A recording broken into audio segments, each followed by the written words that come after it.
Y yo digo que la iglesia a veces goza de hogares sin discípulos. Y hoy vamos a hablar de esto acerca de una historia que está en la Biblia y está en el libro de los Hechos. Yo les he venido diciendo durante 4 domingos la importancia del libro de los Hechos. Los Hechos narran la vida de la iglesia en sus primeros 100 años. Ya lo que pasó de 100 años adelante es muy difícil. Usted lo va a encontrar en libros de historia, donde se encuentra ya el segundo siglo, el tercer siglo, ya aparece Constantino, la Iglesia Católica y todas esas cosas. Ya viene por allá el año 700, 800 más o menos, el siglo VIII, donde comienzan las cruzadas, siglo X, bueno, y todo esto, saltamos al siglo XVII, la Reforma, y hoy, pleno siglo XXI. Y parece que no hemos comprendido que el libro de los Hechos narra todas las historias de cómo la iglesia fue creciendo, cómo la iglesia fue creciendo. Y entonces a través del libro de los Hechos y los Evangelios miramos nuestra primer parte, que era ¿por qué es importante hacer discípulos?, ¿no? Y es importante hacer discípulos porque primero es la tarea de Dios, es la obra, de Dios, es el medio por el cual Dios va a salvar al mundo. Por eso es importante hacer discípulos, porque es el plan de Dios para poder salvarnos. Nunca se le vaya a olvidar eso, porque si usted mira la iglesia con otros ojos, usted siempre se va a estrellar de frente ¿con quién? Con Dios, porque usted dice, ay no, qué aburrimiento, qué pereza. Allá no les gusta bailar, allá no les gusta tomar, allá no les gusta nada. Uy, qué pereza. Lógico que esas cosas chocan, ¿cierto? Porque eso hace parte del discipulado. Que uno llegue a la iglesia y vaya entendiendo que nosotros somos muy diferentes al mundo. ¿Y de dónde sale todo eso? Entonces eso sale de una historia que tiene que empezar por el Espíritu de Dios en nuestras vidas, que nos dé la convicción de entender que somos seres humanos creados a imagen y semejanza de Dios. Partamos de ahí. Que nosotros no somos parte de esa explosión llamada Big Bang, no. Que nosotros no somos esa teoría evolucionista de aquel chimpancé que se va levantando y va tomando forma. No, nosotros somos parte de un milagro que es así de pequeñito,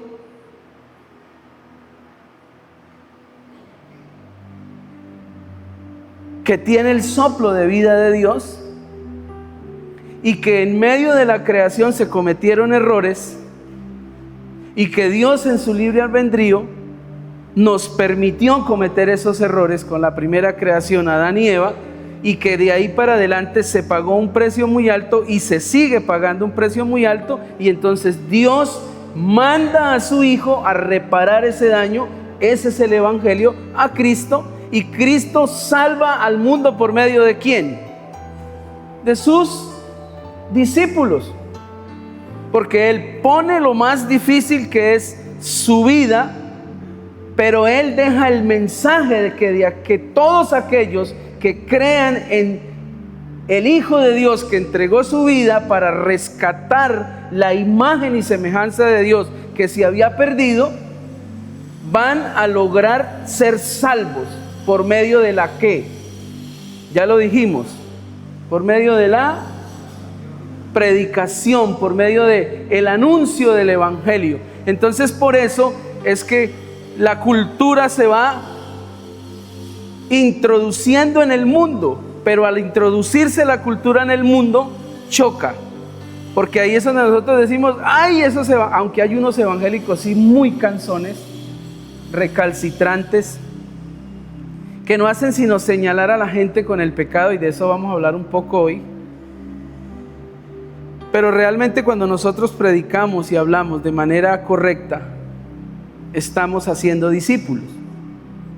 Y entonces todo eso es lo que le he venido hablando durante estos 4 domingos, el por qué es importante hacer discípulos, el qué es un discípulo, que vimos la historia del apóstol Pablo, cómo él, siendo un discípulo de los fariseos, se convierte en un discípulo de Cristo.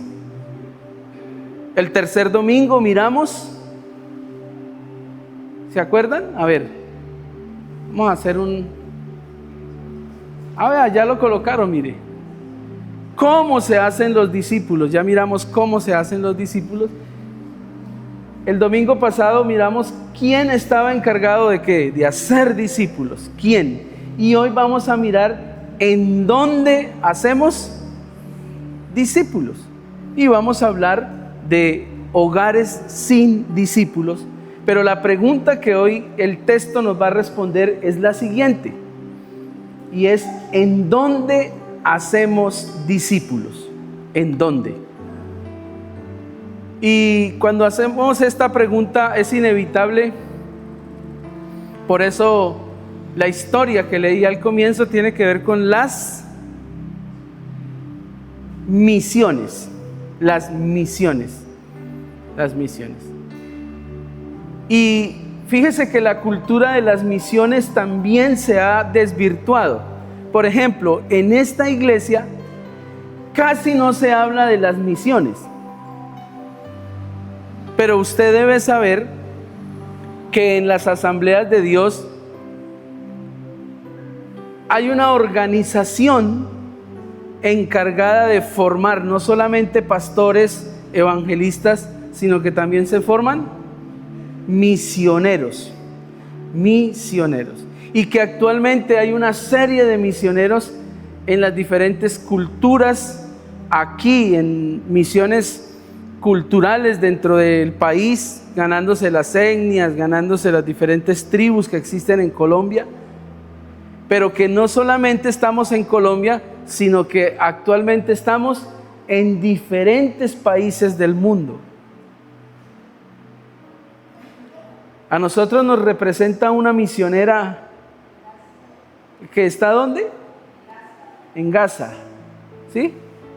Algo así. Bueno, es un país demasiado complicado.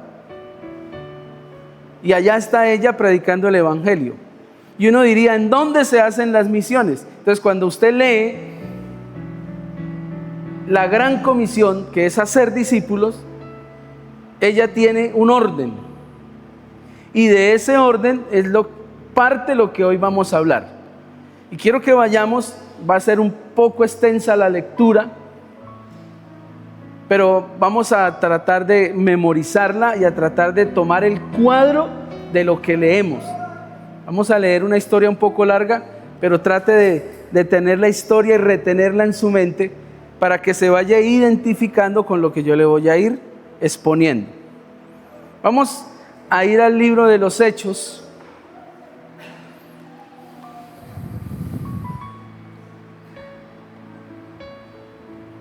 Capítulo 10. Si tiene su Biblia, préndala ahí en su teléfono.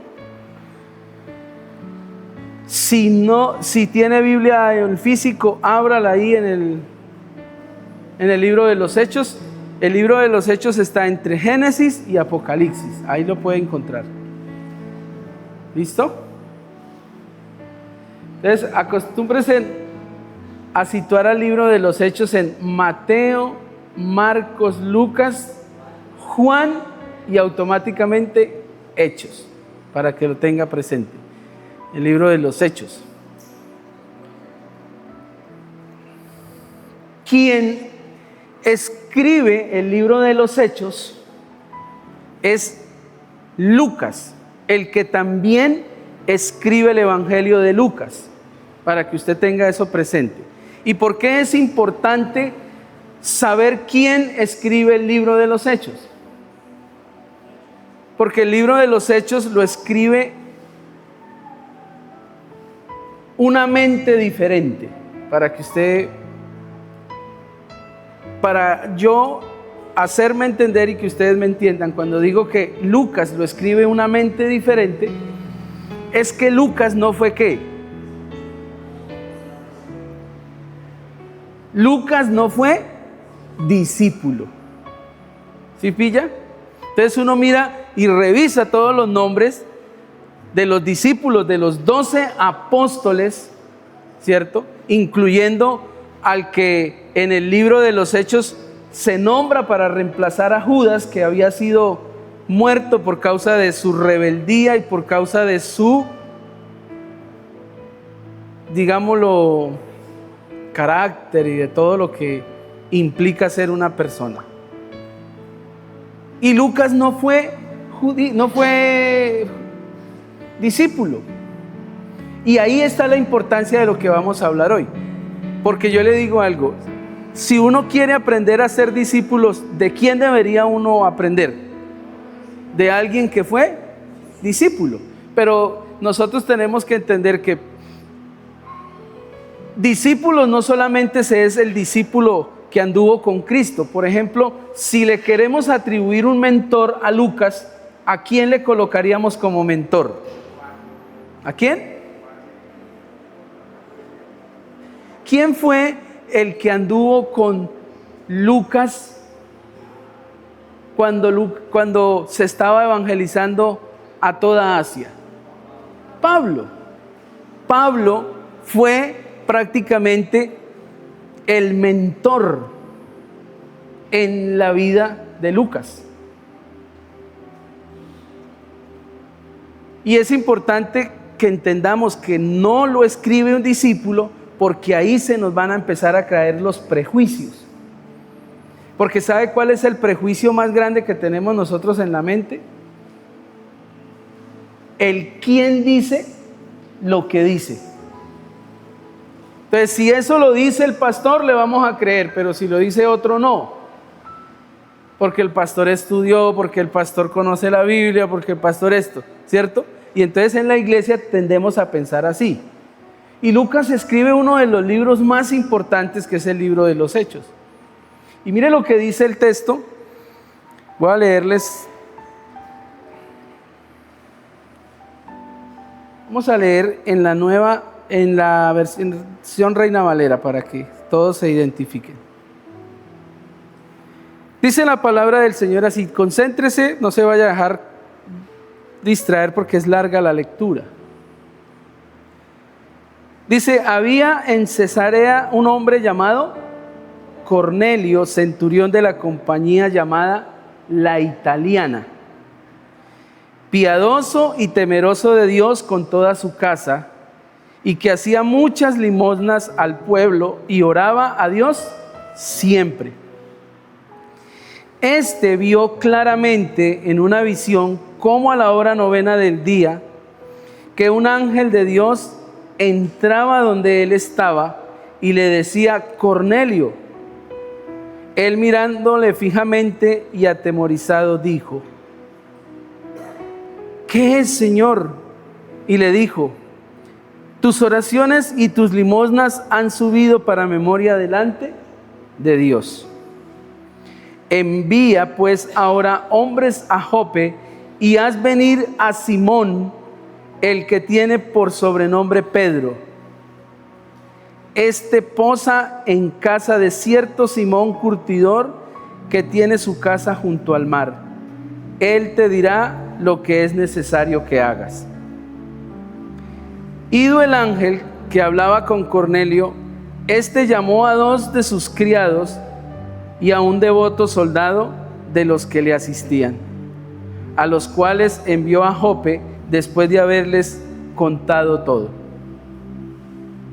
Al día siguiente, mientras ellos iban por el camino y se acercaban a la ciudad, Pedro subió a la azotea para orar, cerca de la hora sexta, y tuvo gran hambre y quiso comer, pero mientras le preparaban algo, le sobrevino un éxtasis y vio el cielo abierto y que descendía algo semejante a un gran lienzo que atado de las 4 puntas era bajado a la tierra, en el cual había de todos los cuadrúpedos terrestres y reptiles y aves del cielo. Y le vino una voz: levántate, Pedro, mata y come. Entonces Pedro dijo: Señor, no, porque ninguna cosa común o inmunda he comido jamás.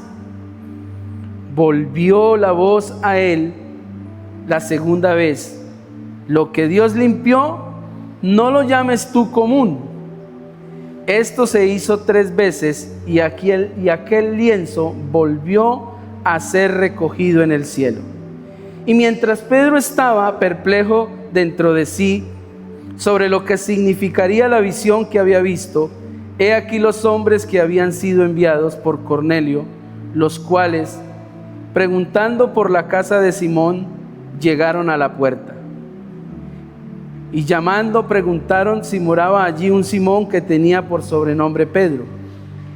Y mientras Pedro pensaba en la visión, le dijo el Espíritu: he aquí 3 hombres te buscan.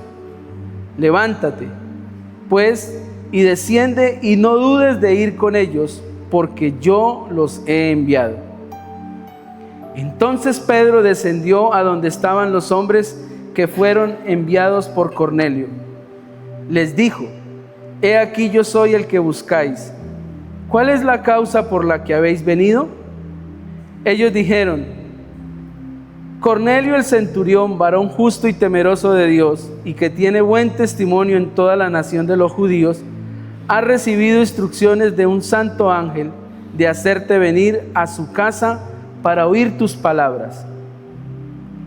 Entonces, haciéndoles entrar, los hospedó, y al día siguiente, levantándose, se fue con ellos, y le acompañaron algunos de los hermanos de Jope. Al otro día entraron en Cesarea, y Cornelio los estaba esperando, habiendo convocado a sus parientes y amigos más íntimos. Cuando Pedro entró, salió Cornelio a recibirle, y postrándose a sus pies, adoró. Mas Pedro le levantó diciendo: levántate, pues yo mismo también soy hombre. Y hablando con él, entró y halló a muchos que se habían reunido. Y les dijo: vosotros sabéis cuán abominable es para un varón judío juntarse o acercarse a un extranjero.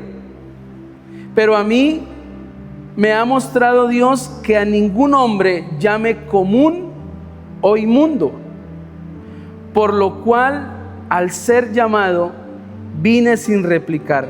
Así que preguntó: ¿por qué causa me habéis hecho venir? Entonces Cornelio dijo: hace 4 días que a esta hora yo estaba en ayunas, y a la hora 9, mientras oraba en mi casa, vi que se puso delante de mí un varón con vestido resplandeciente y dijo: Cornelio, tu oración ha sido oída y tus limosnas han sido recordadas delante de Dios. Envía pues a Jope y haz venir a Simón, el que tiene por sobrenombre Pedro, el cual mora en casa de Simón, un curtidor junto al mar, y cuando llegue él te hablará.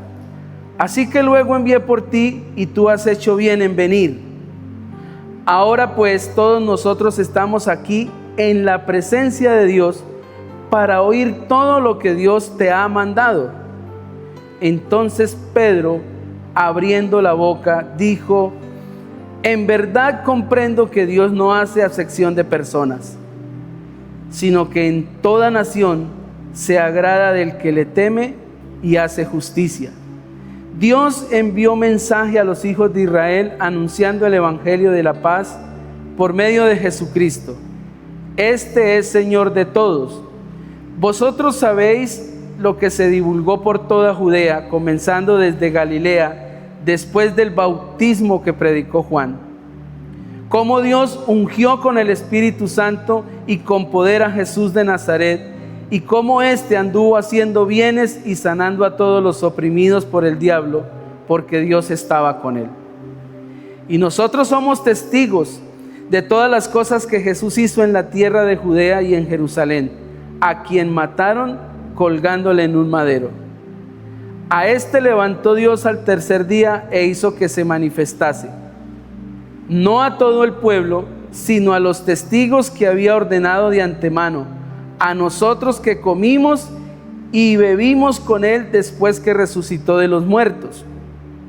Y nos mandó que predicásemos al pueblo y testificásemos que es él que Dios ha puesto por juez de vivos y muertos.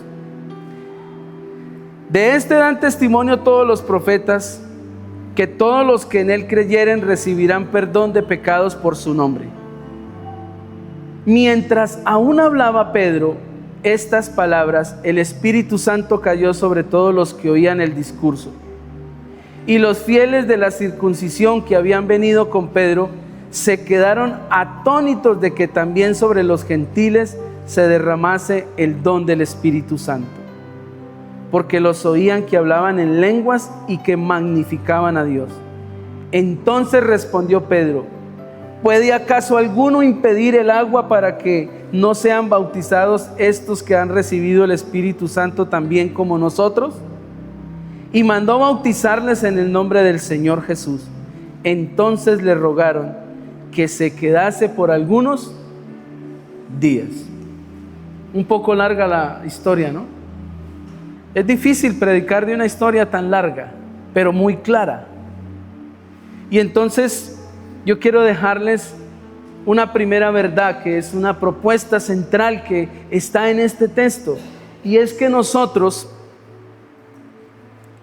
estamos llamados como iglesia a ser la respuesta de Dios.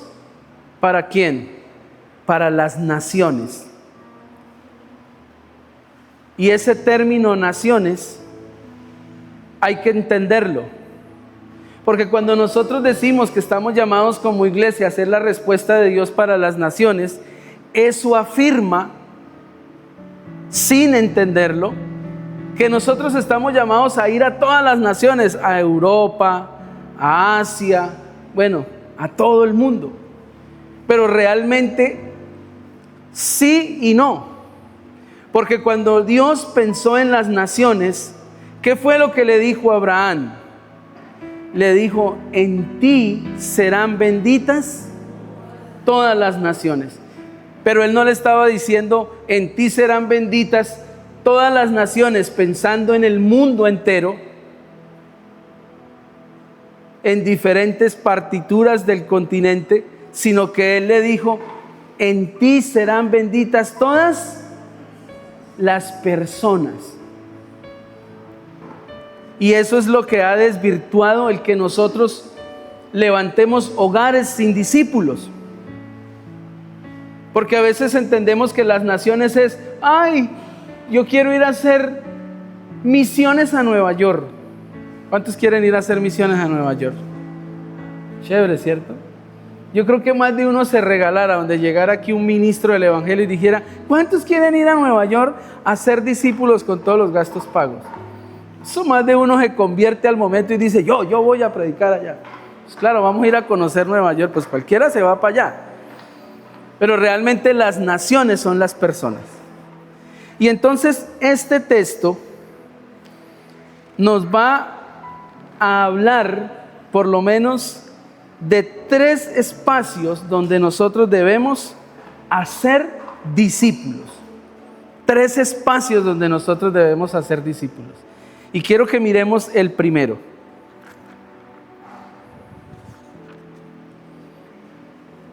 Hacemos discípulos donde hay convicciones transformadas. Pastor, ¿de dónde sale ese primer espacio? Y más que un lugar, el primer espacio donde nosotros debemos hacer discípulos es en la mente, en mi cabeza. Fíjese que la historia que acabamos de leer es el apóstol Pedro ese Pedro judío fuerte que amaba a su pueblo Israel, pero que fue llamado por Dios a entender el evangelio que iba a salvar a todas las naciones, no solamente a Israel.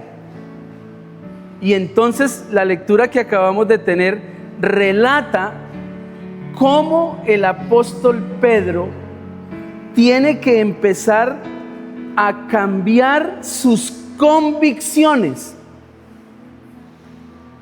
Y para esto utiliza, ¿a quién utiliza él? Por ejemplo, cuando leímos el primer versículo de Hechos 10:1, da la descripción de quién es el que utiliza Dios para cambiar las convicciones de Pedro. Dice, había en Cesarea un hombre llamado Cornelio, centurión de la compañía llamada La Italiana.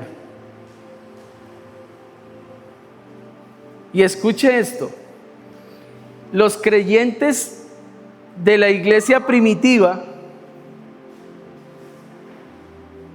cuando miraban que venía la italiana, no vayan a pensar que eran los hombres que decían, uy, ahí viene la italiana. No, así se llamaba la legión, que fácilmente eran 10 centuriones cada uno al mando de 600 hombres que perseguían y encarcelaban y en ocasiones más extremas mataban a los cristianos o se los llevaban para el circo romano. Y fíjese, dígame qué pensaría Pedro cuando tiene que interactuar con este hombre, cuando él tuvo que darse cuenta cómo de la mano de la compañía La Italiana se llevaban a los cristianos y los mataban, los perseguían y los maltrataban. Y entonces el Señor hace a entrar a Pedro en un ¿qué? En un éxtasis. Los chicos de esta cultura van a interpretar, uy, el apóstol Pedro metía éxtasis. No. Éxtasis se refiere al mismo estado que utilizó con Cornelio. El éxtasis es que usted está así y de repente usted se olvida de quién es usted, dónde está, y usted resulta viendo otra cosa diferente a lo que usted está viendo. Eso se llama una visión. Y la Biblia está llena de eso, y aún hoy en día el Señor nos da visiones.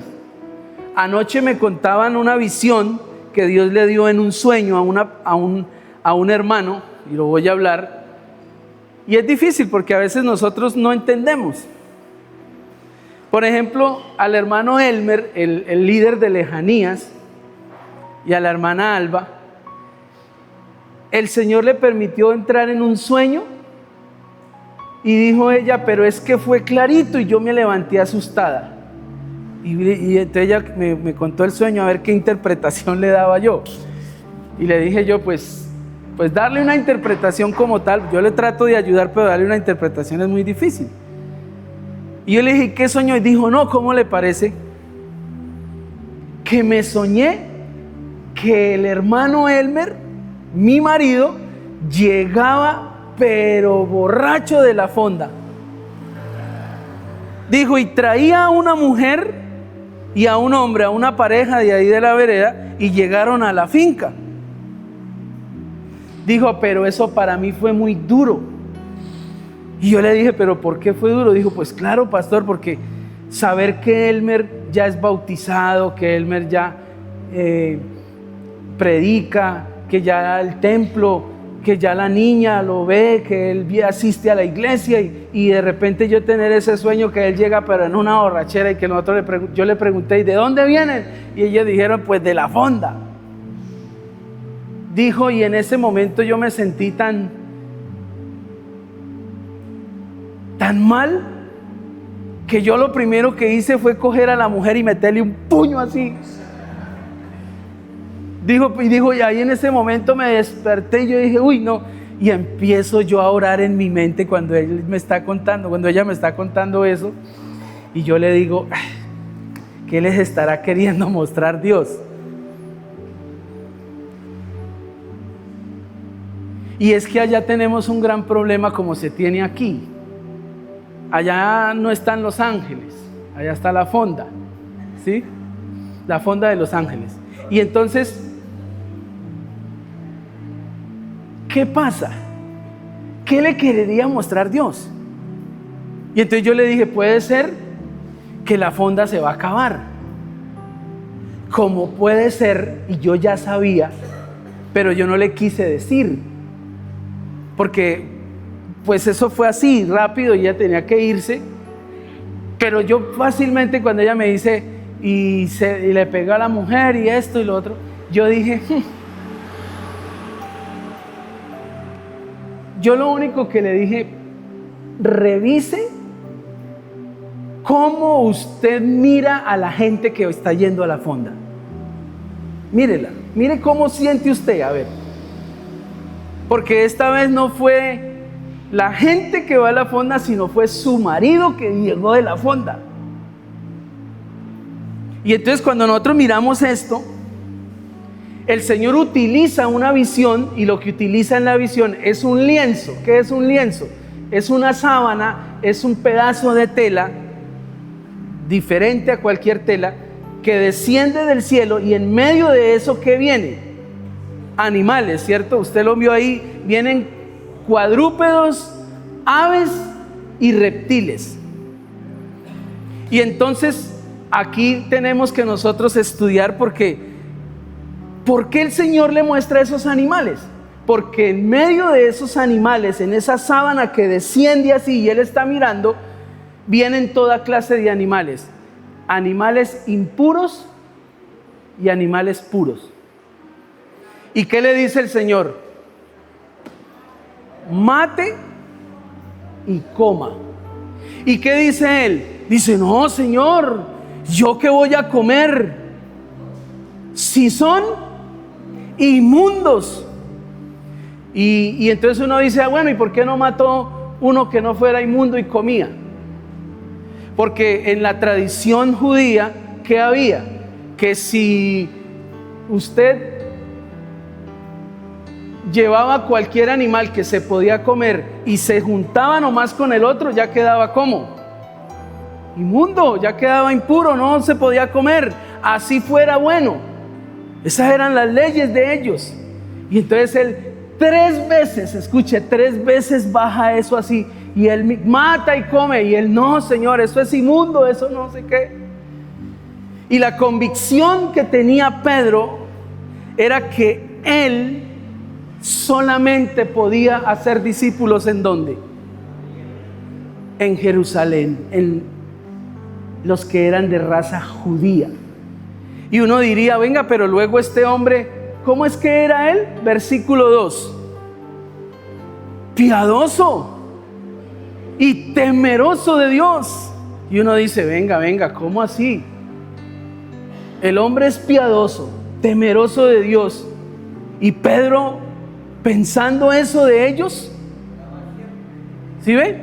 Y dice, y que hacía muchas limosnas al pueblo y oraba a Dios siempre.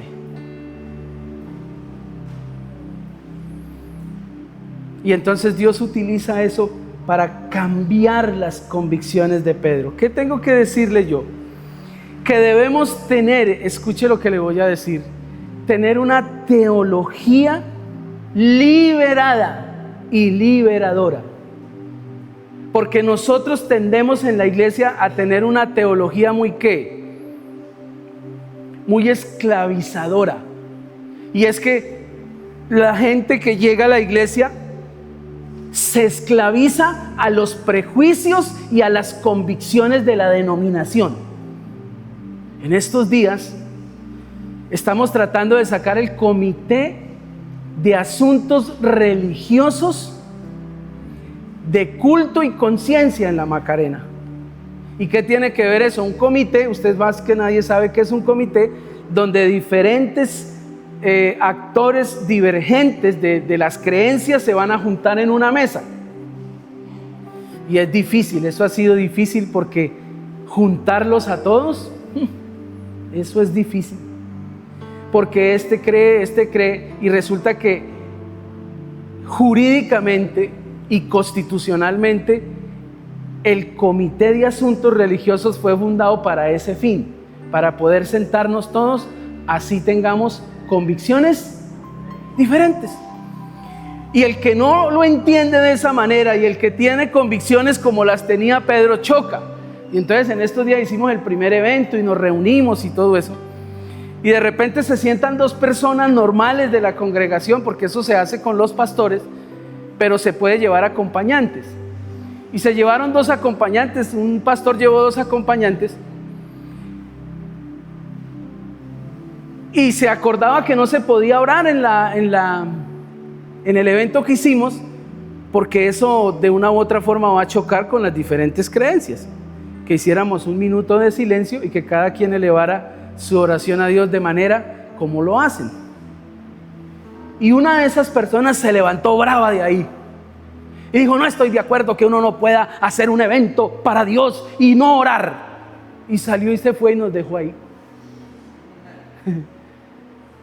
Yo dije: Señor, ¿cuánto nos falta madurar a nosotros en nuestras convicciones? Y eso en temas religiosos.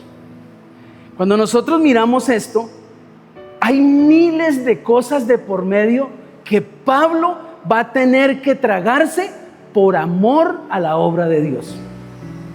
Dígame, ¿qué había en Pedro de mirar que ese hombre había llevado junto con sus soldados a muchos hermanos y los habían torturado, y los habían perseguido y los habían lastimado? Pero sin embargo, el capítulo 10 es el punto de quiebre de cómo Dios quiere cambiar el alcance misionero de la iglesia. Y es que el primer lugar donde nosotros debemos hacer discípulos es en la mente. Porque yo le digo a usted algo.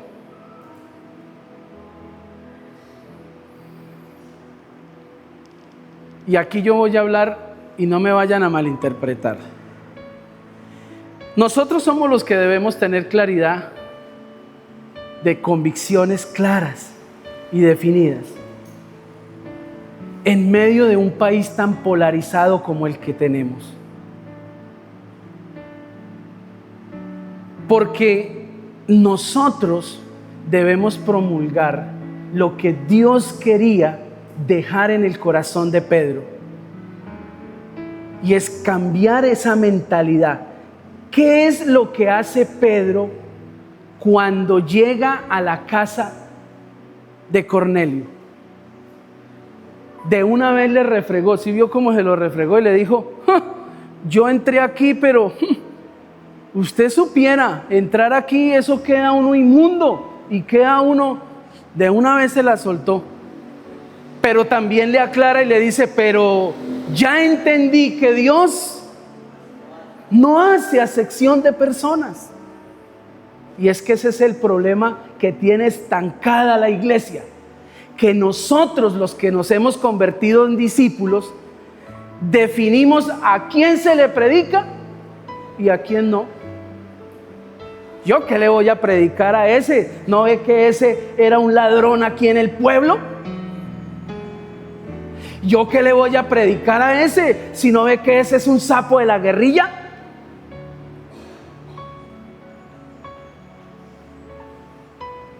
Y yo le digo algo: ¿qué tal donde se nos vengan todos los sapos? ¿Qué hacemos nosotros? ¿Salimos corriendo? Ay, es que ese sapo fue el que una vez hizo y deshizo y hasta con mi familia se metió. ¿Sí ve que el primer lugar donde nosotros debemos hacer discípulos es en la mente? Nosotros vivimos en el barrio. Y vaya alguien, haga algo contra nosotros, automáticamente se convierte en ¿qué? En nuestro enemigo.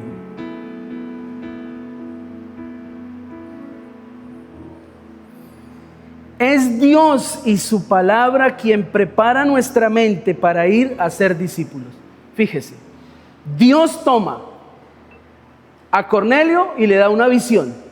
Dios toma a Pedro y le da una visión. Y Dios tiene que tomar a esta iglesia y darle una visión diferente a la que tienen todas las iglesias donde el evangelio se ha encerrado.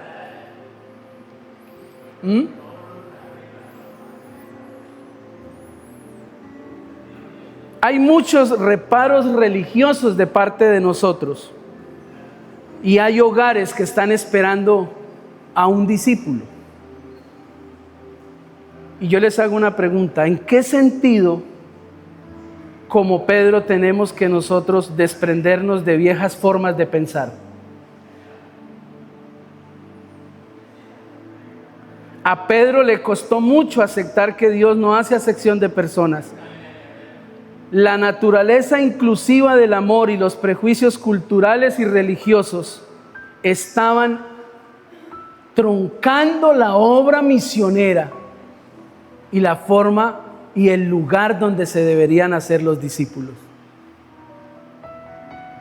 Los grandes enemigos del evangelio no están fuera, sino que muchas veces están adentro. Pedro convirtió sus prejuicios en oportunidades. Nuestra mente es muy limitada frente a una mente como la de Dios. Pero esto es muy importante. Pregúntese hoy cuáles son sus convicciones frente a la manera y a la forma y el lugar donde se hacen los discípulos. Porque el primer lugar para ser discípulos es en su mente y en la mía. Y tengamos cuidado, porque hoy en día podemos estar apoyando a políticos que están pero tan polarizados, que están dejando por fuera a gran parte del mundo que Dios salvó. Y nos dejamos regir porque ese sí va a traer justicia, porque ese sí va a perseguir a los bandidos, porque ese sí va a ayudar a los pobres. Pero sea de un lado o sea de otro, siempre nos están enseñando prejuicios culturales y sociales. Y la mayoría de las conversaciones en las redes sociales de nuestros grandes líderes políticos, sociales y religiosos tienden a tener una mente con convicciones erradas, convicciones sesgadas de un lado o de otro. Y así no se pueden hacer discípulos. Tenemos que tener la mente de Cristo. Cristo tuvo la capacidad de sentarse con los guerrilleros de la época, con los celotes. Cristo tuvo la capacidad de sentarse con las prostitutas de la época. Cristo tuvo la capacidad de sentarse con los enemigos, discipularlos y amarlos hasta el final, así lo fueran a traicionar.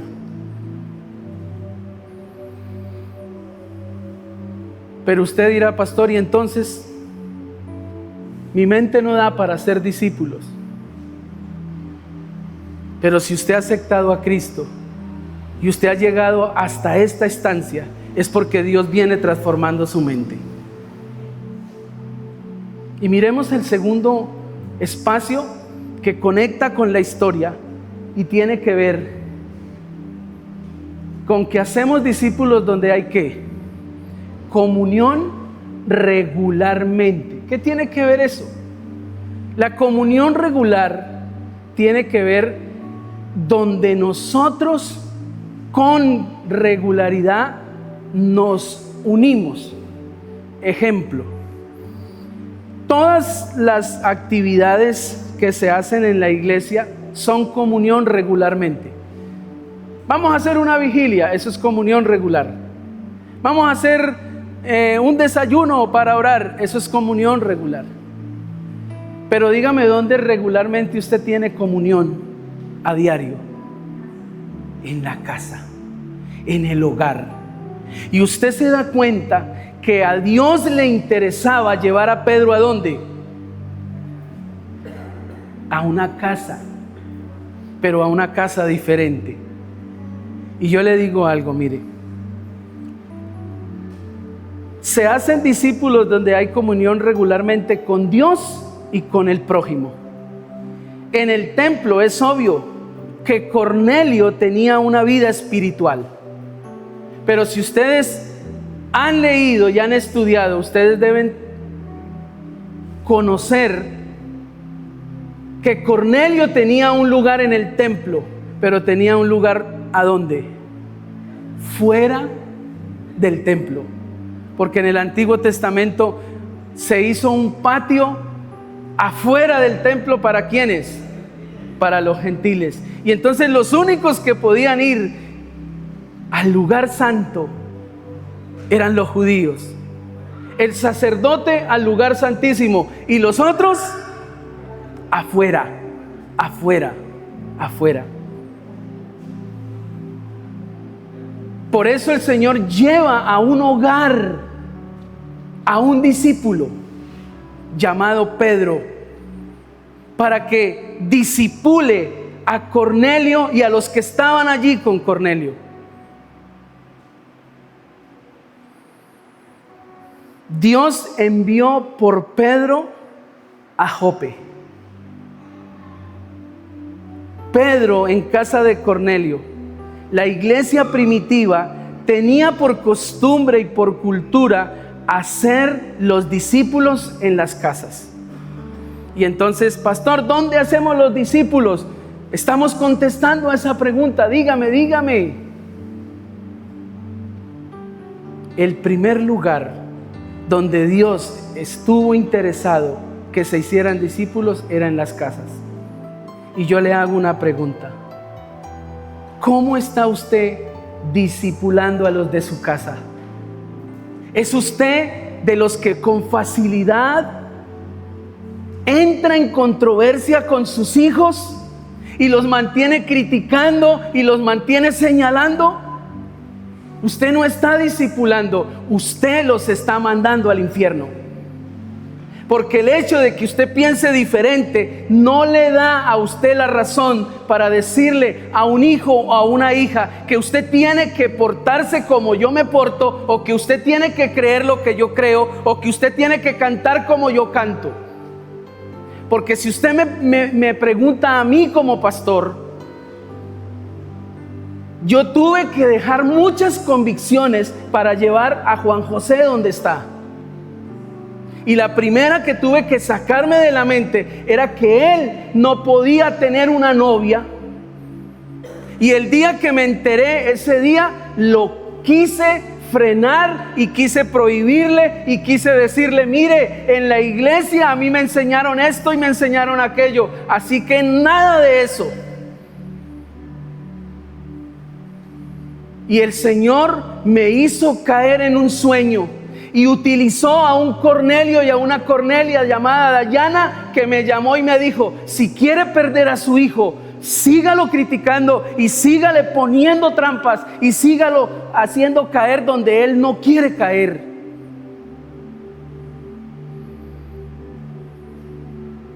Y yo le hago una pregunta: ¿cómo está tratando usted a las personas que viven en su casa? ¿Es usted de los que a cada momento está con la espada enfundada, desenfundada, para decirle: eso no es así, es que usted es así, es que usted es así? Usted mira que Pedro fue y le dijo: uy, entrar aquí, yo soy inmundo al entrar a su casa, pero entro porque Dios me reveló que nada de lo que Él limpió yo lo puedo llamar impuro. Y yo le digo algo: no haga impuros a sus miembros de la familia criticándolos y gritándolos cuando usted no los está discipulando.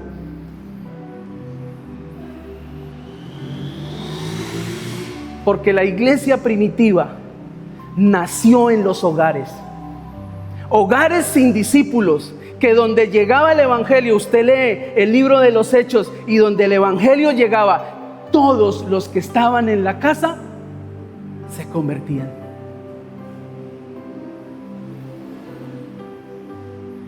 ¿Por qué hoy nosotros tenemos que amoldarnos a la cultura evangélica del siglo XXI?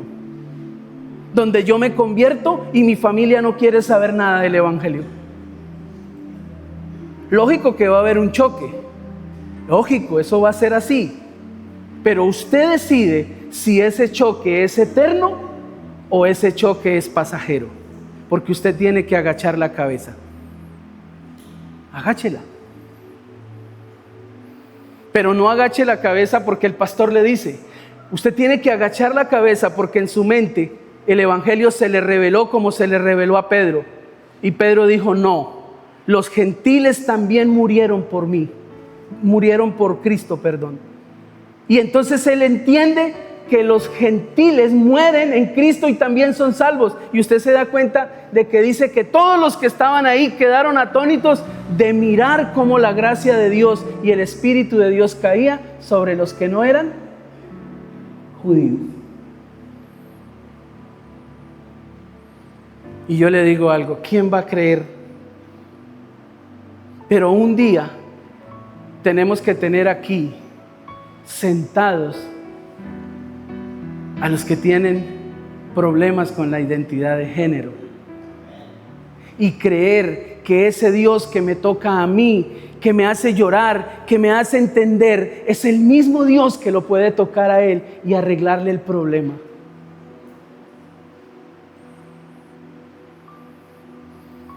Qué difícil es cuando nuestros hijos en la casa no han sido discipulados y entran en rebeldía. Ahí es donde se hacen los discípulos. Pero tenemos que hacerlos con amor. Y yo sí que he tenido que tragarme mis convicciones de pastor amargado.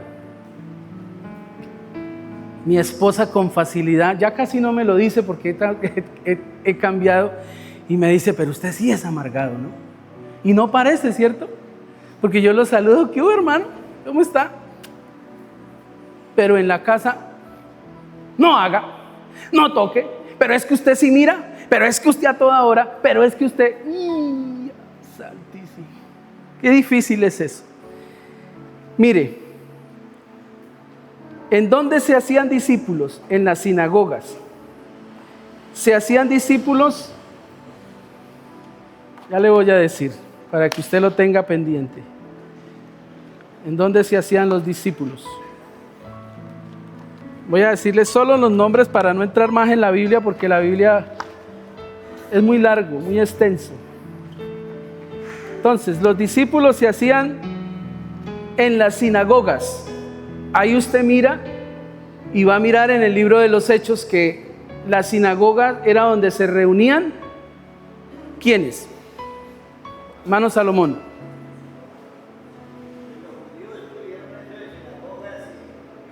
Los judíos que de una u otra forma tenían convicciones ¿qué? Diferentes. Y existía el templo. Pero dice que se hacían discípulos en las sinagogas. Por ejemplo, Hechos 9:20 dice, no lo coloque, decía, enseguida predicaba a Cristo en las sinagogas diciendo que este era el Hijo de Dios. Hechos 9 es Pablo, cuando se convierte, que va a las sinagogas a predicar, que eran las sinagogas donde él llegaba a sacar los judíos para arrestarlos. Pero ahora ya no llega para arrestarlos, sino que ahora llega ¿para qué? Para predicarles. En los hogares, dice, y todos los días en el templo y por las casas no cesaban de enseñar y predicar a Jesucristo. Hechos 5:42.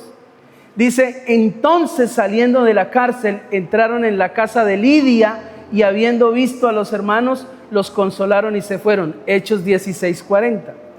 Y así sucesivamente en todo el libro de los Hechos, usted va a mirar que el comienzo de la iglesia primitiva y el fuerte y el modelo era en las casas. Fuera de la ciudad, dice, un día de reposo salimos fuera de la puerta junto al río donde solía hacerse la oración y sentándonos hablamos a las mujeres que se habían reunido. En los caminos. ¿Se acuerdan la historia de Felipe y el etíope? ¿En dónde se dio? En el camino. Y el Señor le dijo, acérquese, acérquese. Y iba ahí en su caballo y se le acercó Felipe y lo discipuló. Ahí se hacen discípulos. Ay, pastor, es que yo todos los días para la finca, por la mañana y por la tarde. Es que no me queda tiempo a hacer discípulos. Pero todos los días por la mañana y todos los días por la tarde se encuentra al mismo viejito que le dice, ¿qué hubo, mijito? Y el Señor poniéndole un discípulo ahí para que lo haga, y usted todos los días pasa, pero no se da cuenta. Y eso le pasa a la iglesia. ¿Cuántas veces usted se sienta a tomar tinto en las pelangas? Las pelangas, ya les enseñé qué son las pelangas, ¿no? Donde se sientan todos a pelar. Hay una pelanga en Macalá, hay dos pelangas allá de para abajito de Alianza, ahí en la esquina, allá hay una pelanga, al frente hay otra. Hay diagonal, hay otra aquí, en esa casa de 3 pisos que hicieron ahí. Hay diferentes, allá para el lado del río, yendo como para donde vivía Chaval, allá hay otra pelanga. Esas son las pelangas donde usted se sienta a pelar. Y donde el pastor también se sienta, pero a ser discípulos. Yo le digo algo, esas sentadas que usted tiene en esos lugares, ahí es donde se hacen discípulos también. Pastor, ¿dónde hacemos discípulos? Pues ahí. ¿Cuánta gente usted no tiene ahí muchas veces? Pero no hay esa cultura, sino que esperamos y tenemos en la mente que los discípulos se hacen ¿en dónde? En la iglesia. En la iglesia. Y entonces le damos la responsabilidad al ministro de jóvenes, en este caso a Juan o a Sara, de que discipulen nuestros hijos. No, eso no es así. Los discípulos, hijos de nosotros, ¿quién es el encargado de discipularlos? Los papás.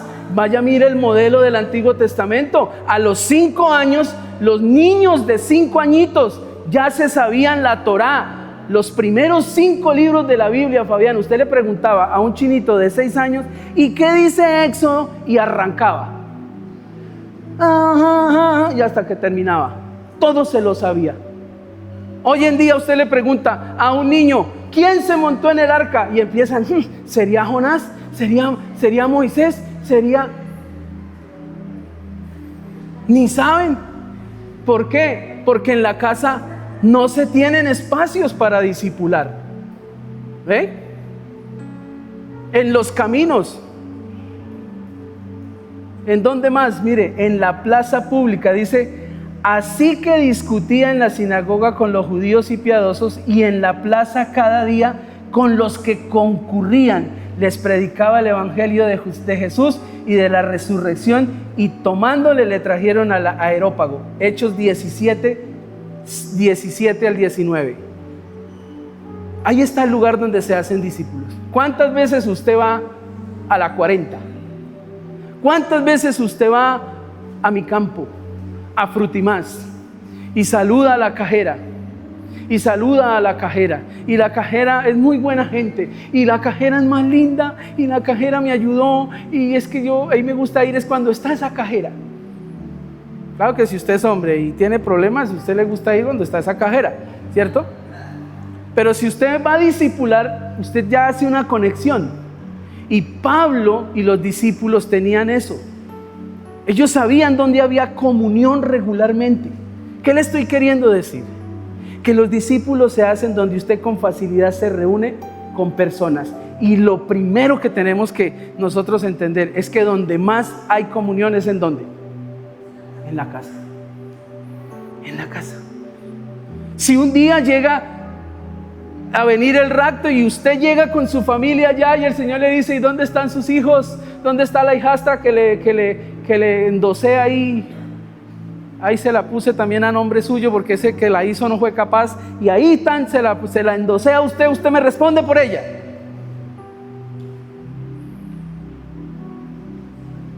Y usted le va a decir, no, señor, es que eso en la iglesia no sabían hacer jóvenes, eso era aburridor, eso en la iglesia. No, y mi chinita pobrecitica ya no le gustaba ni ir a la iglesia.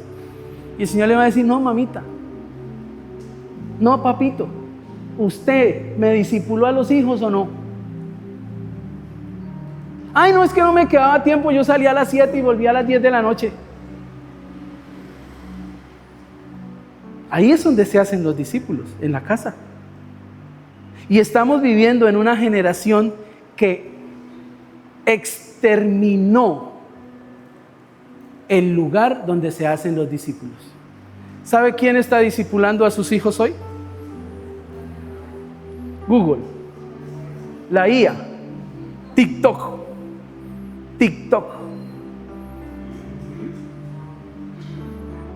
Abra la Biblia, ay no.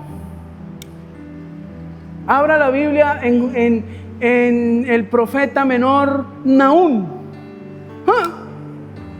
Abra la aplicación de TikTok. Ya la tengo abierta, mamá, hace rato. Ellos están discipulando a nuestros hijos. Y yo le hago una pregunta. Esas aplicaciones que están discipulando a nuestros hijos hoy, ¿los van a llevar al cielo? Jamás. Jamás.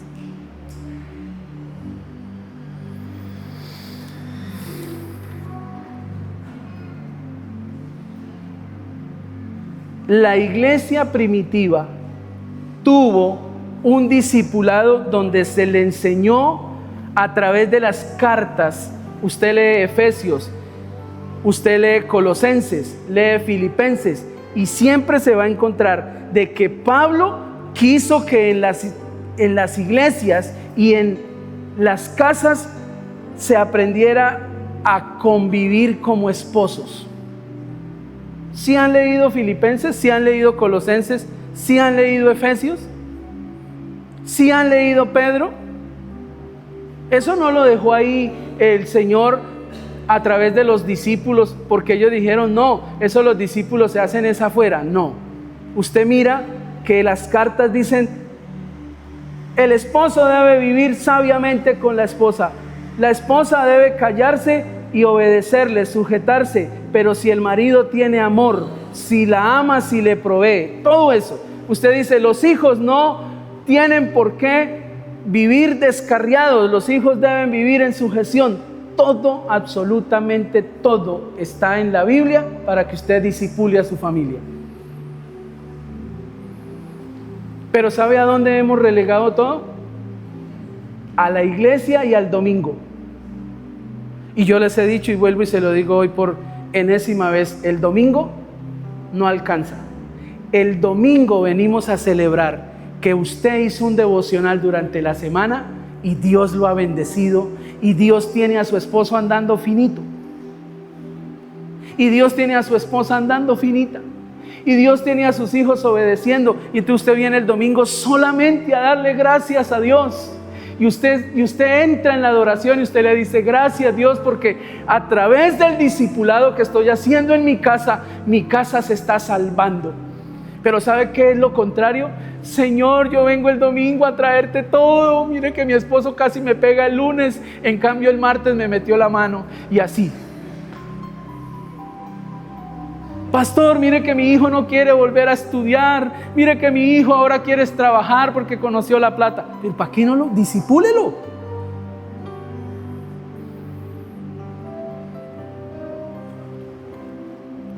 Escuchen la predicación del pastor Alfonso de hoy. Escúchenla. Búsquenla ahí en YouTube. La mejor herencia que usted le puede dejar a sus hijos es el evangelio. No le deje plata, porque esa lo manda al infierno. Ay, ¿esto es que lo vamos a dejar pobres? No. Predíquele, disipúlelo, conviértalo y déjele plata. Para que esa plata que usted le va a dejar no lo descarríe.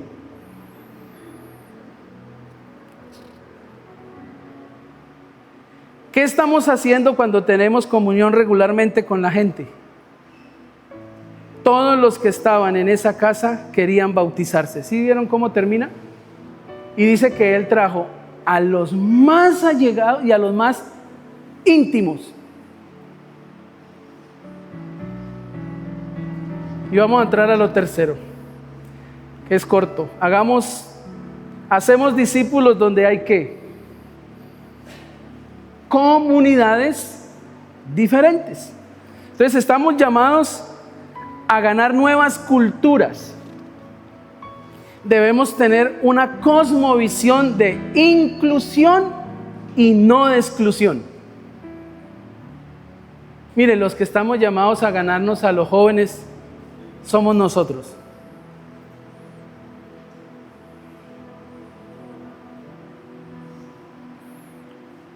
En estos días alguien va a tener que hacer un TikTok con su hijo o con su hija. Y lo voy a hacer. Voy a hacer un TikTok dándole un mensaje a mi hija, que ella lo entienda y diga: oh, gracias papá, porque me enseñaste esto. Y a través de eso soy feliz. Y que ahí sí haga las muecas.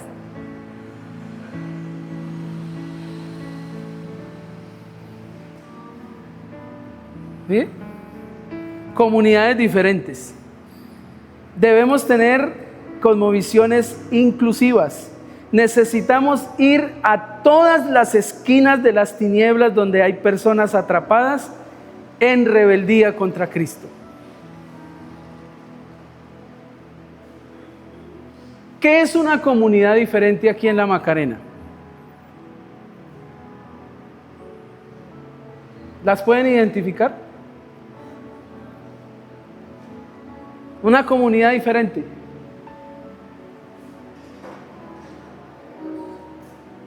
Mírelo, mírelo, mírelo. Esa comunidad es diferente a usted. Comunidades. ¿Sí ve que nosotros pensamos en la comunidad, en la nación? Y resulta que la comunidad diferente es la que piensa diferente a usted. Porque en el texto bíblico usted no se da cuenta, usted no mira que el Señor le dio una visión a Pedro para cambiarle la mente, para mandarlo para la Conchinchina. No, le dijo: usted va a cambiar la mente y se me va a ir para una casa. Para esa casa donde usted no quiere ir. Porque no ve que allá lo ofendieron, allá le persiguieron a sus hermanos en Cristo. Entonces, la comunidad diferente es ese vecino que piensa diferente a usted.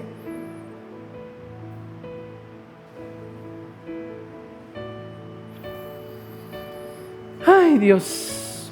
Somos discípulos que hacen discípulos en todas partes, desde la mesa del comedor familiar hasta los campos misioneros.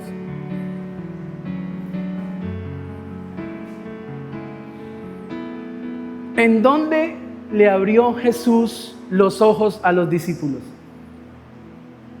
¿En dónde?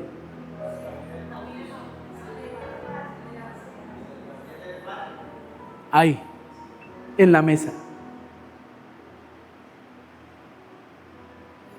¿Cuál es su conversación cuando usted se sienta en la mesa? ¿Dónde estaba anoche? ¿Por qué llegó hasta ahora? ¿Se da cuenta? Su papá me metió una vaciada y yo tuve que aguantarme. ¿Se da cuenta? Y están comiendo. ¿Sí? Esa es la conversación. La conversación, ¿se da cuenta? ¿Usted qué hacía con ese chino en la moto? Yo le he dicho, y están comiendo.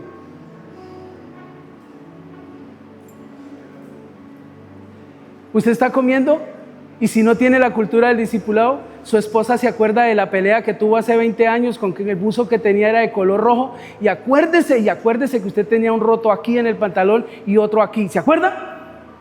Y hoy, esas son las conversaciones de la casa. Esa comunidad tiene que hacerse diferente para poderla captar.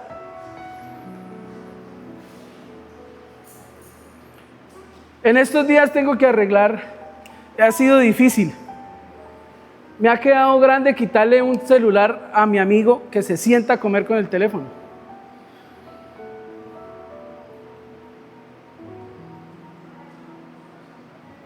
¿Cuántos sufren de eso? ¿Solamente el pastor?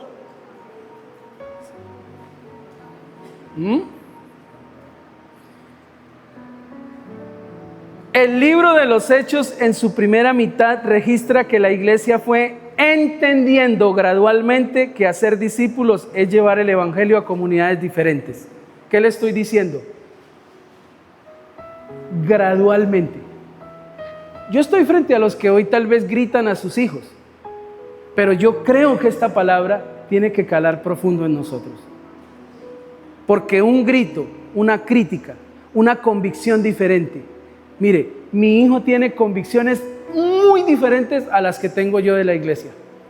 ¿Y sabe qué es lo que nos va a hacer fuerte? El que yo se las respete y que él me respete las mías. Respete la forma de relacionarse de su hija y de su hijo. Respétela.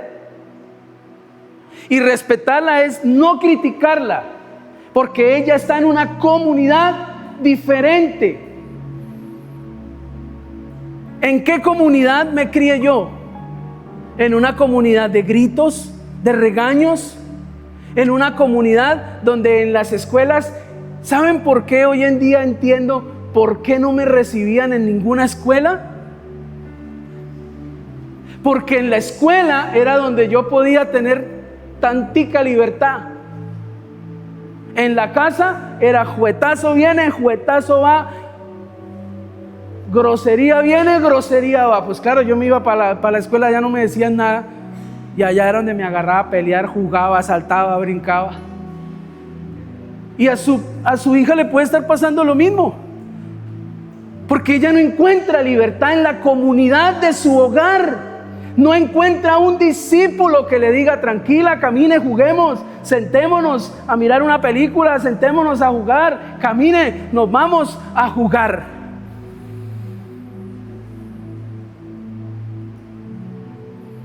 En estos días le daba gracias al Señor.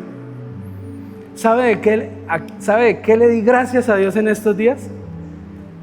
Que jamás me imaginé que yo a mis 47 años me iba a jugar un partido de micro con mis 2 hijos.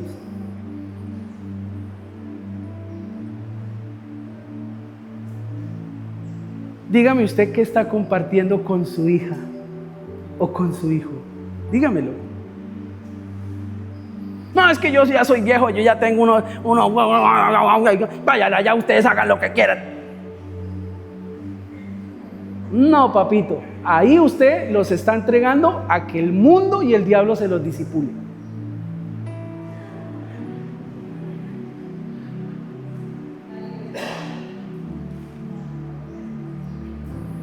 ¿Cómo se hacen discípulos? Colóqueme la definición de todo lo que le acabé de hablar. Qué difícil es, ¿no? Mire, eso es todo lo que le acabé de hablar, todo eso, incluido en los vainazos, no, mentiras.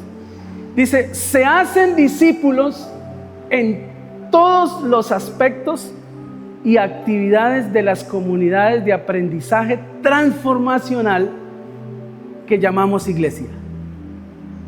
Vuelvo y le leo. Se hacen discípulos en todos los aspectos y actividades de las comunidades de aprendizaje transformacional que llamamos iglesia. Y también sucede en todos los rincones de este mundo de tinieblas por medio de la iglesia. Resumido un poquito más, se hacen discípulos en la iglesia, en la casa y en el mundo. Ahí se hacen los discípulos. ¿Cuáles son las comunidades de aprendizaje transformacional? Los ayunos, las escuelas, las vigilias, el devocional que usted hace en su casa.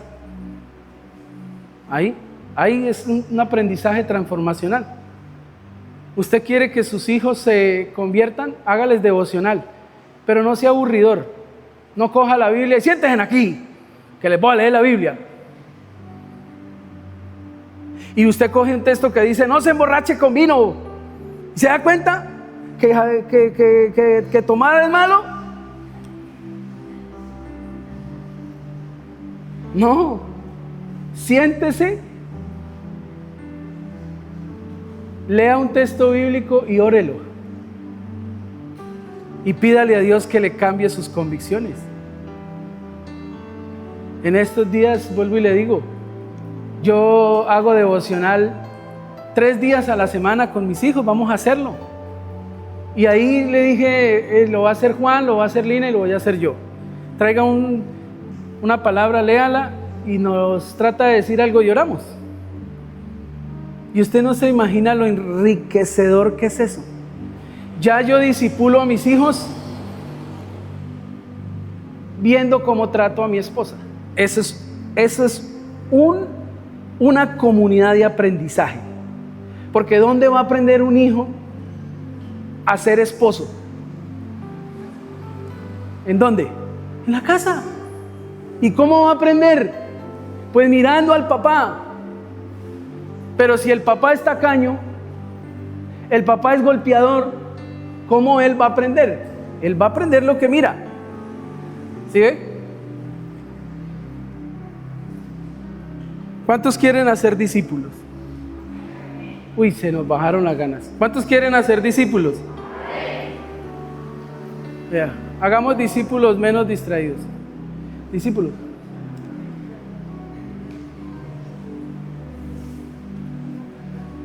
Si queremos ir donde se hacen discípulos, ¿qué tenemos que hacer? La mente debemos renovar, porque hacer discípulos implica transformar. Pastor, yo quiero transformar mi casa. Y yo le digo, sí. ¿La quiere de 2 pisos? ¿La quiere de 1 piso? ¿Con una cocina? ¿Con un baño? No. Pastor, yo quiero transformar mi casa. Transforme la mente.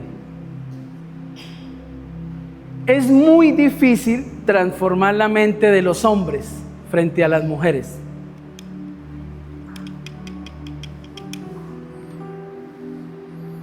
¿Qué le estoy queriendo decir? ¿Usted quiere ganarse a su esposa como una discípula de Cristo? Transforme la mente en cómo se trata a la esposa. Ahí está. ¿Usted quiere renovar las finanzas de su casa? Mire cómo se trata las finanzas y cómo Dios piensa de las finanzas. Hágalo ahí. De lo contrario va a ser muy difícil.